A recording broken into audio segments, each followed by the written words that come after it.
कि का बिगुल बज जाएगा तो हो सकता है कि रामविलास जी भी साथ आ जाए। और मैं पहले आया, रामविलास जी भी आएंगे जिस दिन बिगुल बज जाएगा कि दलित मुस्लिम एकता पूरे हिंदुस्तान में कायम हो, तो रामविलास जी भी आएंगे। हो सकता है, मैं ये नहीं कह सकता, मैं उनका सलाहकार नहीं, ये आशा पर मैं बात कर रहा हूँ, क्योंकि वो दलित और मुस्लिम के लिए एक ऐसे नेता हैं, उनकी छवि पर ये दाग नहीं है। जब इस्लाम यहाँ पर आया तो इस्लाम के महत्व अखलाक को देख कर के दलित धड़ाधड़ मुसलमान बनने लगे। वही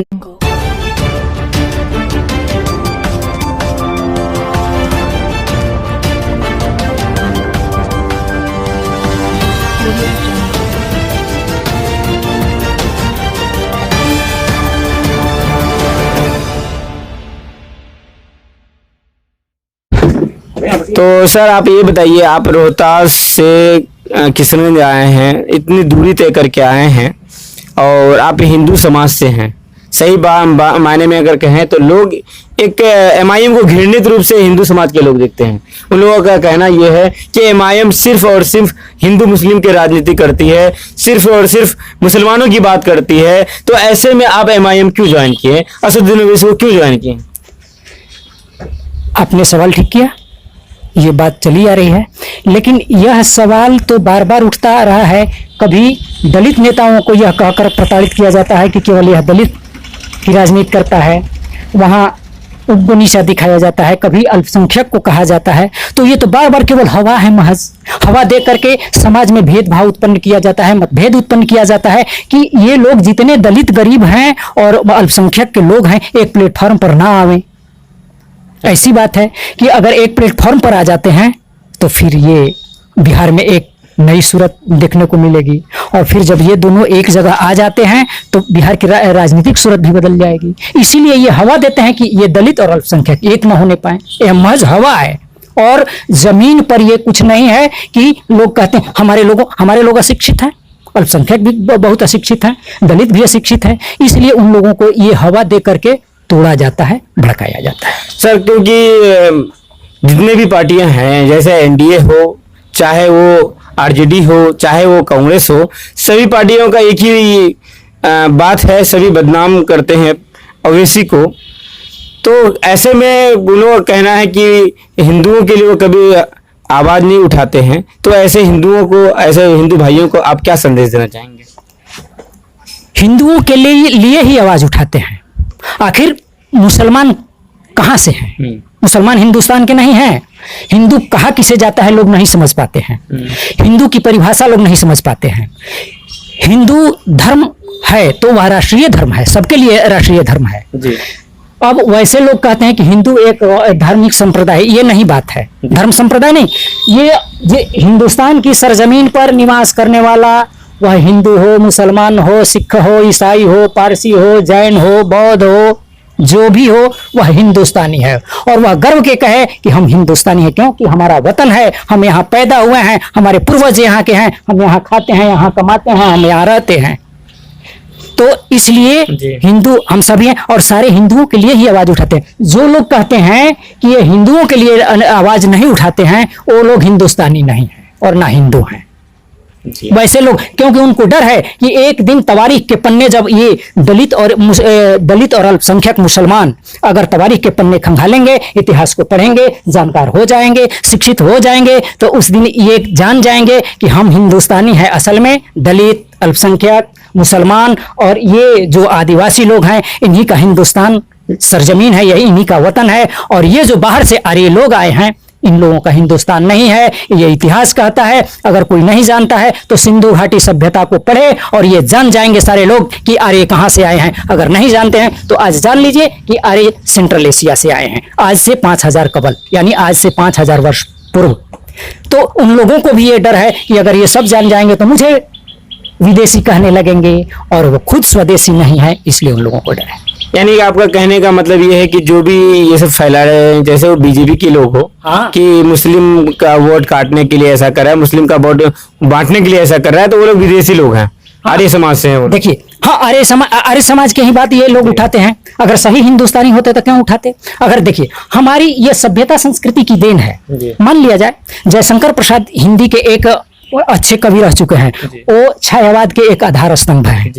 तो उन्होंने ये लिखा है कविता कि अरुण यह मधुमय देश हमारा, यहाँ पहुंच अनजान क्षितिज को मिलता एक सहारा। इन पंक्तियों से ये सीख सबको लेनी चाहिए कि जब ये हमारा देश है, यहाँ तुर्क आए, अफगान आए, डच आए, मंगोल आए और सब यही के होकर रह गए, तो उन लोगों को शरण दिया गया। और ये भी जानना चाहिए कि जब आप कहते हैं कि कौन विदेशी है, तो जो यहाँ आता है तो सबको शरण मिल जाती है, तो सबको ये सीख देते हैं कि अरुण यह मधुमय देश हमारा, यह देश जो है अमृतमय हमारा है। तो फिर किसी को ये कहने का आपको हक नहीं है कि ये कौन विदेशी है और कौन स्वदेशी है। सर जैसे कि आप पासवान हैं और कहीं ना कहीं सभी के अपने अपने एक नेता है, उसी तरह रामविलास पासवान भी पासवानों के नेता कहलाते हैं। ऐसे आपने असदुद्दीन ओवैसी को चुना, तो रामविलास आप इससे पहले किस पार्टी के में ज्वाइन थे? हाँ, मैं जब लोजपा गठित नहीं हुआ था तो मैं दलित सेना का कार्यकर्ता था और प्रखंड से लेकर जिला तक और प्रदेश तक काम किया हूँ। मैंने जमीन पर देखा है रामविलास जी को। रामविलास जी पहले दलितों के लिए ही लड़ते थे, अल्पसंख्यकों के लिए ही लड़ते थे। इसी पर उनको विधानसभा में जिस समय ताला चाबी मिला हुआ था 29 सीट आया था। 29 सीट आया था। उस समय अल्पसंख्यकों के बल पर ही लड़ते थे। और रामविलास जी ने कहा था कि मैं और अपने बात पर अड़े रहे। याद है, ये बात जाननी चाहिए। जो जहां अच्छा करता है उनको अच्छा कहना चाहिए और जो जहां गलत कहता है उनको कहना चाहिए। बस तो 29 सीट लेकर आए थे तो इसी बात पर अड़े रहे और सारी पार्टियों के पास घूमते रहे कि मैं वादा करके जनता में आया हूं कि 29 सीट जब लेकर आया हूं तो मैं मुस्लिम को मुख्यमंत्री बनाऊंगा।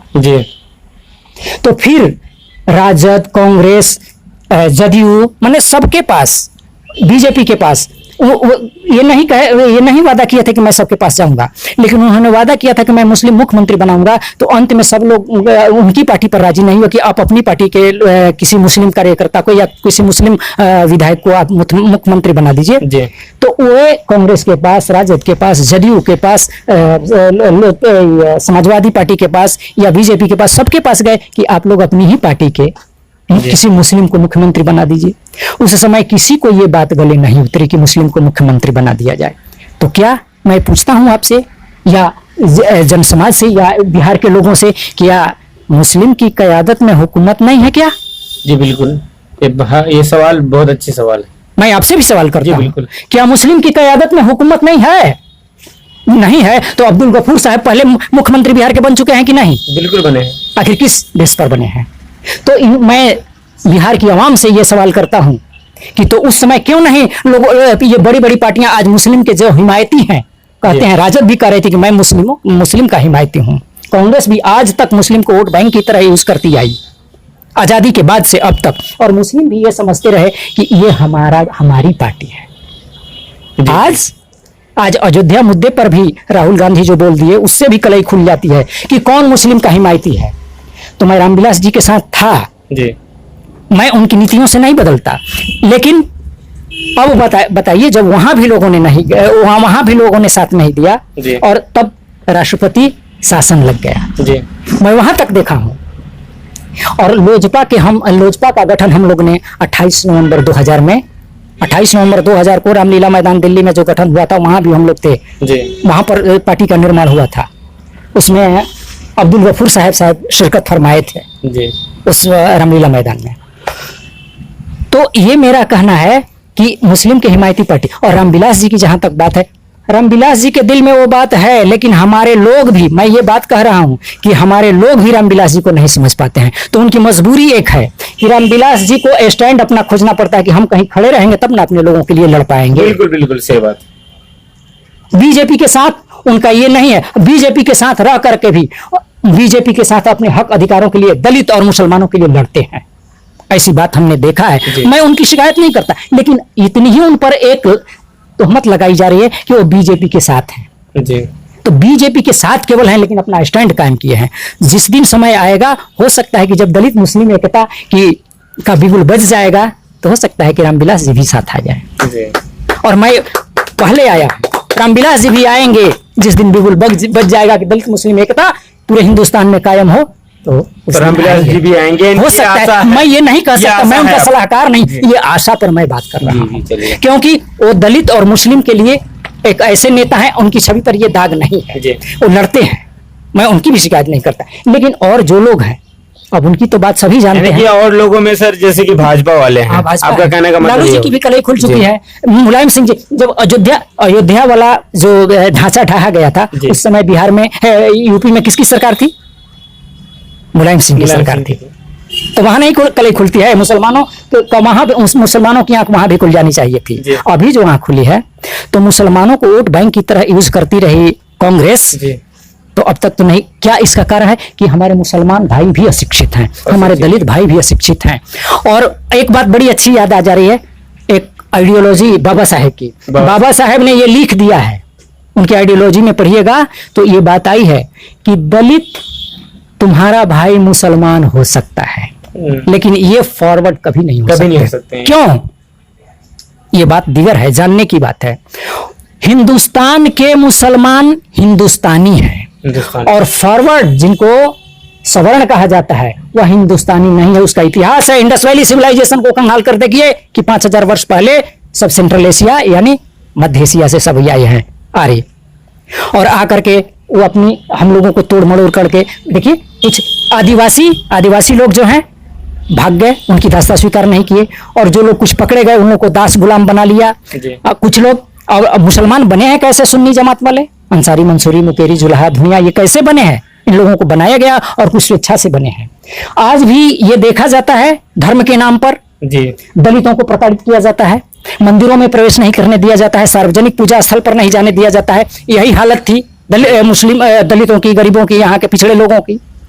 जब इस्लाम यहाँ पर आया तो इस्लाम के मोहब्बत व अखलाक को देख करके एक दस्तरखान पर हम खाना खा सकते हैं, एक इबादतगाह में एक लाइन में हम नमाज कर सकते हैं। अगर अंसारी, मंसूरी, मुकेरी, जुल्हा, धुनिया या शेख सैयद पठान कोई भी हो, अगर वह नमाज पढ़ाने का हुनर रखता है जी।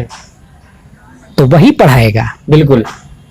अगर धुनिया, अंसारी, मंसूरी, मुकेरी या कोई भी आगे है, इबादत की कतार में मस्जिद में खड़ा है, और शेख साहिब, पठान साहब 5 पीछे आए हैं तो पीछे ही खड़े रहेंगे, आगे नहीं जाएंगे। यहाँ भेदभाव नहीं देखा, कोई भेदभाव नहीं देख करके यहाँ के दलित धड़ाधड़ मुसलमान बनने लगे। वही 9% यहाँ के मुसलमान, यहाँ के मुसलमान यही के हैं जो ट्रांसफर हुए हैं, हिंदू से ही ट्रांसफर हुए, जिनको हिंदू आप कह रहे हैं जी। तो वे हिंदुस्तानी ट्रांसफर हो गए हैं धर्म में, और वे कहीं के नहीं है।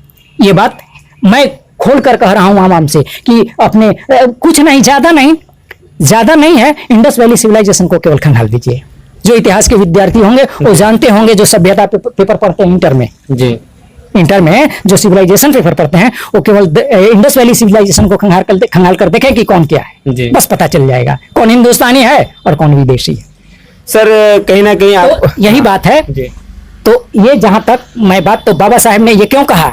इसीलिए कहा कि मुसलमान भी हिंदुस्तानी और दलित भी हिंदुस्तानी। तो इन दोनों के रगों में वही हिंदुस्तानी खून बह रहा है, भाई का खून रगों में बह रहा है, इसलिए दोस्त हो सकता है। बिल्कुल। और दुश्मन दुश्मन रहेगा जी। और दुश्मन की नजर से आज भी वो देखता है। यदि नहीं देखता तो अपनी बराबरी में क्यों नहीं लाता है? बात चलती है, जेपी साहब ने एक बार सवाल उठाया था कि राष्ट्रपति का बेटा हो या चपरासी की संतान है, बिड़ला या गरीब का बेटा, सबकी शिक्षा एक समान। जी। तो जब ये बात उठा दी गई तो आज तक सवर्ण वर्ग शिक्षा में गैर बराबरी क्यों रखा? गरीब का बच्चा, आज गरीब के बच्चों के लिए स्कूल जो है, तमाम स्कूल कॉलेजेस बंद हैं सरकारी। जी बिल्कुल। अमीर के बच्चे तो ऑनलाइन से पढ़ रहे हैं, उनके पास पैसे हैं, कहीं और जगह छुप करके भी बड़े बड़े होटलों में जाकर के, बड़े बड़े लॉज में रह करके पढ़ रहे हैं लोग, उनको पढ़ा रहे हैं, पैसे दे करके पढ़ रहे हैं। लेकिन इसका बोझ किस पर आ रहा है? अशिक्षित कौन समाज हो रहा है? तो यही दलित और मुसलमान। सर आपका कहने का मतलब कहीं ना कहीं आज मुसलमान और दलितों के सिर्फ प्रताड़ित किया जाता है और कुछ नहीं होता है। हाँ, एकदम प्रताड़ित किया जा रहा है, हर मार्ग में प्रताड़ित किया जा रहा है, हर क्षेत्र में, हर महकमे में। अभी तक मान लिया, देखिए दलितों के संविधान में प्रावधान किया गया और आज रिजर्वेशन पर बार बार हमला किया जा रहा है। जी बिल्कुल। तो ये प्रताड़ना नहीं है तो और क्या है? अच्छा, इतना ही नहीं, अशिक्षित बनाने का खास कारण क्या है कि यह समाज अशिक्षित रहेगा तो हम अपनी, यही बोले ना, सबसे सवाल किया कि इनको बार बार ओवैसी साहब पर ये लांछन लगाया जा रहा है कि ये तो मुसलमान है, मुसलमान की पार्टी है। पार्टी है, मुसलमान की पार्टी है, तो यही कह करके भड़काया जा रहा है। दलित भी अशिक्षित हैं, इसीलिए अभी तक समाज को अशिक्षित बनाने का मूल कारण रहा है कि हम इन लोगों को भड़का करके, इन लोगों को तोड़ करके अपना उल्लू सीधा करते रहे और इन लोगों को वोट बैंक की तरह यूज करके अपनी हुकूमत कायम रखें। जी बिल्कुल सर। तो एक सवाल, मेरा आखिरी सवाल है कि आज आप एमआईएम ज्वाइन किए, तो एमआईएम के किसी पद में आए, सिर्फ सदस्यता लिए? अभी सदस्यता लिए हैं जी। पद तो पार्टी को देने का काम है, पार्टी ना देगी पद। मैं क्यों कहता हूँ कि मैं किसी खास पद पर रहूंगा, और पार्टी देगी। पार्टी एक साधारण कार्यकर्ता भी बनाकर रखेगी तो हम रहेंगे। और ओवैसी साहब को खास इस पार्टी को जुड़ने का, ओवैसी साहब में मैंने वो एक किरण, आशा की किरण देखी है, इसीलिए हमने जुटा है कि ओवैसी साहब के दिल में एक जज्बा है, जुनून है। जो समाज, जो गरीब समाज, दलित, मुसलमान हाशिए पर लटक गए हैं और उनको और उससे भी पीछे धकेलने की कोशिश की जा रही है, वो ओवैसी साहब उन लोगों को आगे लाने का काम कर रहे हैं, उभारने का काम कर रहे हैं और करेंगे भी। और इनमें ये दोनों की एकता कायम करने के लिए काम कर रहे हैं, कोशिश कर रहे हैं। हमको ऐसा लग रहा है, मैंने उनमें ये आशा की किरण देखी है, इसीलिए हमने एमआईएम पार्टी को ज्वाइन किया है। तो ये हमारे साथ थे